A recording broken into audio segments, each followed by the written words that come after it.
Et si on tenait enfin la première application digitale sportive qui vous permet de vous récompenser pour tout type d'activité physique et pas seulement le running, le vélo ou la natation. Alors aujourd'hui, je suis très content de vous présenter ce nouveau projet qui, je trouve, peut avoir un très bon potentiel. Il s'appelle Moo. C'est un Move to Earn qui est sur la blockchain BNB. Et vous commencez à avoir l'habitude sur cette chaîne, mais il ne s'agit pas d'un partenariat rémunéré ni d'un conseil en investissement. Je ne suis pas habilité à le faire et je vous présente seulement des projets qui sont en stade de développement et qui peuvent avoir un potentiel pour augmenter votre niveau d'activité physique et pourquoi pas votre budget dans votre quotidien. Donc Moo, c'est une application de fitness qui se positionne sur 3 points forts particuliers. Le premier, et qui peut aussi être une barrière à l'entrée, honnêtement pour beaucoup de joueurs, c'est d'avoir obligatoirement une montre connectée qui peut suivre votre activité physique et surtout votre rythme cardiaque. Alors il y en a plein qui vont être compatibles, Garmin, Fitbit, etc.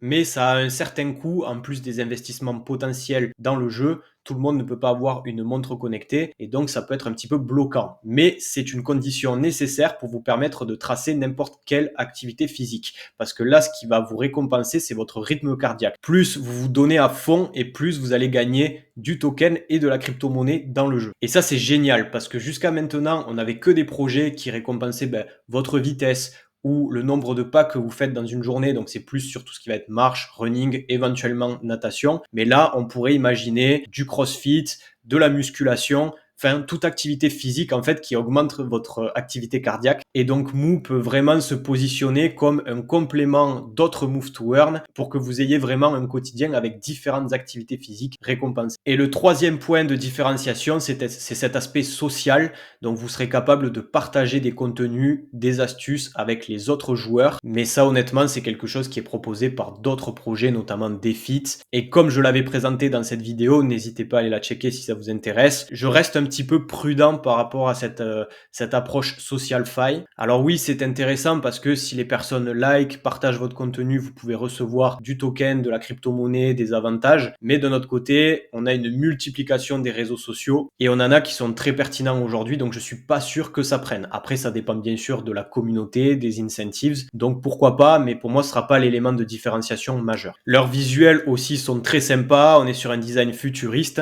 et les NFT, comme vous pouvez le voir, ce sont des trackers, ce sont des montres connectées. Vous voyez que ces NFT, ils ont des caractéristiques, la performance, l'endurance, la précision, et que ces caractéristiques, plus elles sont élevées et plus vous allez gagner du token. Vous pouvez monter votre tracker de niveau en dépensant de l'argent ou en consommant les crypto-monnaies que vous avez gagnées. La réflexion autour de la tokenomique et donc de l'économie du jeu, on l'a vu, elle est essentielle parce que si demain ça ne vous rapporte rien, qu'il n'y a pas de côté gamification un petit peu sympa qui vous donne la motivation et la discipline pour utiliser l'application chaque jour, c'est voué à l'échec. Et donc eux, ils se positionnent sur 2 tokens. Le token in-game, le TIC. Alors lui, la supply, elle est totalement illimitée. Elle va vous permettre d'avoir différentes activités dans le jeu, mais vous n'allez pas pouvoir les sortir pour générer des revenus. Là, on va parler plutôt du token de gouvernance, le TAC, qui lui a une supply limitée. Il y aura 1 milliard de tokens, pas un de plus, pas un de moins. Lui, il peut vous permettre d'aller peut-être plus loin dans le développement de vos NFT. Peut-être qu'à un certain level up de tracker, il faudra ce token de gouvernance ou pour d'autres choses. Et puis surtout, en fonction des cours, vous pourrez faire de l'achat-revente pour essayer de générer des revenus complémentaires.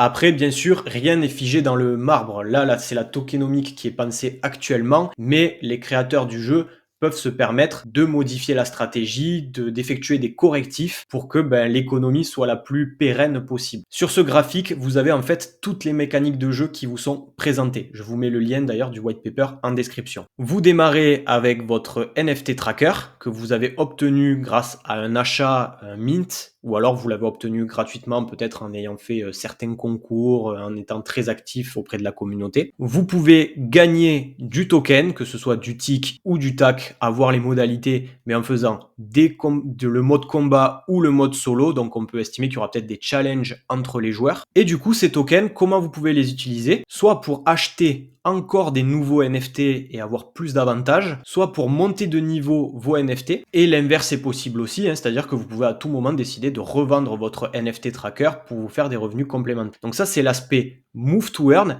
mais il y a aussi les autres aspects. L'aspect partenariat scientifique, on va le voir, et l'aspect social. Par exemple, ils vont sortir des collections artistiques. On voit sur le site web plusieurs artistes qui contribuent au développement des collections NFT. Donc il y en a qui vont sortir, qui seront en édition limitée par exemple, et donc vous pourrez très bien utiliser vos tokens pour acheter ces NFT artistiques qui n'ont pas forcément d'utilité en tant que telle, mais qui, de par la spéculation ou juste parce que le design vous plaît, vous pouvez vous permettre de faire des achats ou d'en revendre. Sur la partie réseau social, eh bien en fait, vous pourrez obtenir des récompenses grâce au contenu que vous créez, ou alors vous pouvez décider aussi de payer de la promotion, de la publicité pour que votre profil soit mis en avant et avoir une meilleure visibilité. Voilà. Ça peut être intéressant si vous êtes créateur de contenu, par exemple. Et bien là, pareil, il va y avoir des échanges, du gain, de la vente de tokens. Et donc, ça contribue aussi à l'économie du projet. Et là, a priori, on serait plus sur uniquement du token de gouvernance, le TAC. Et après, il y a le côté Science Finance ou ScienceFi, où en fait, tout simplement, c'est la vente de vos données personnelles.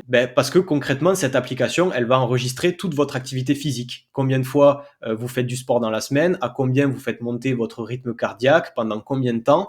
Et donc ça, c'est intéressant pour pas mal d'entreprises, que ce soit les assurances, des études scientifiques, du pharma, de connaître les habitudes sportives, que ce soit des Français ou d'autres pays, puisque c'est un projet qui peut s'ouvrir à l'international très facilement. Donc ça, c'est super intéressant d'avoir votre avis en commentaire, parce qu'on entend de tout. Il y a des personnes qui ne sont pas à l'aise avec l'idée de vendre des données personnelles, notamment des données orientées santé, entre guillemets. Il y en a d'autres dont je fais partie qui sont plus en mode résigné, c'est-à-dire que quand vous êtes sur ce type d'application, il y en a qui vous demandent même pas votre avis. Il y en a, elles prennent tout simplement votre activité physique, elles les vendent au plus offrant et vous n'avez pas forcément votre mot à dire, ou vous avez accepté des conditions générales d'utilisation sans trop regarder, et donc dans tous les cas, ils le feront. Là au moins c'est dit en toute transparence et vous pouvez peut-être avoir un petit retour sur investissement par rapport à vos données. Après, je veux dire, tous les réseaux sociaux, Facebook, YouTube, Twitter, ils le font déjà, de stocker une quantité incroyable de vos données. Ils vous connaissent même mieux que vos propres parents. Mais en tout cas, je serais curieux d'avoir votre avis sur ce sujet de vente de données. C'est pas le seul Move to Earn qui se positionne dessus. Il y a aussi Sweat qui propose ce modèle économique. Et puis, dites-moi aussi si le côté